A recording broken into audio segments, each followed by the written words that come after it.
morning, everyone. We are here now to hand over our patient. Every morning, staff at Yeovil Hospital meet to plan the day ahead to determine what care the patients receive and where. Treatment and recovery are of course paramount, but separate areas for men and women are an important factor here. So this is Ward 6A, which is our elective orthopaedic ward. Here we have bays of men and women, which have the toilet and bathroom within the bay, which means that if you're in a male bay, you can use the bathroom within the bay and don't have to travel between the two. Okay. We also have side rooms where you can go if you either need specific kind of care, or if we can't accommodate you in a male bay, we can use side rooms so you still have that privacy and dignity there. For the past 6 years, NHS hospitals in England have been fined £250 if a patient is in mixed accommodation. There hasn't been a breach in the system in Yeovil since September. Here in the hospital's operations room, they monitor real-time information on patient admissions, discharges and whereabouts. We know that if patients are nursed by the right people at the right time in the right place, that actually their length of stay does decrease. Right. And their risks to staying in hospital are minimised and reduced. In 2013, the Health Secretary told his party conference that mixed-sex wards had virtually gone. The first time the breaches were measured was in December 2010. That month alone, there were 11,802 cases.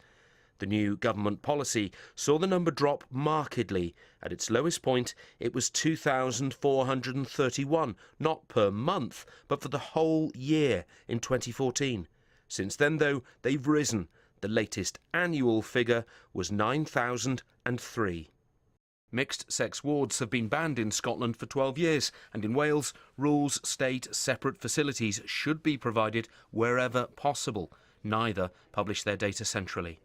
The breaches increase when hospitals are under the most pressure.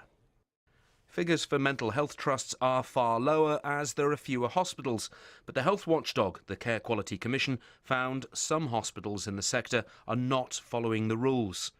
This woman has bipolar disorder and was placed in mixed accommodation when she was admitted. She's asked to remain anonymous. I've had incidents where males have tried to pursue me, pushing notes under my door. With shared bathrooms, shared lounge facilities and dining facilities, there's no way you can be private as a female, especially if the males are unwell themselves, following you around and encouraging you to leave the ward with them.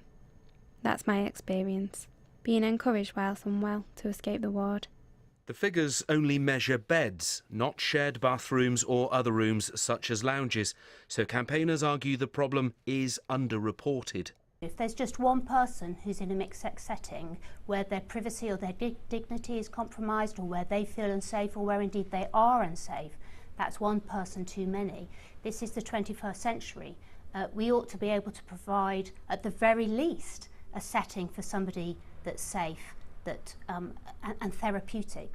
Smaller bays of beds or single ensuite rooms are becoming more commonplace. The health regulator, NHS Improvement, says it's supporting the commitment to reduce the number of people treated in mixed-sex wards, and any rise is obviously disappointing. But the pressure to cope in extremely busy hospitals means beds of whatever type will always be in high demand.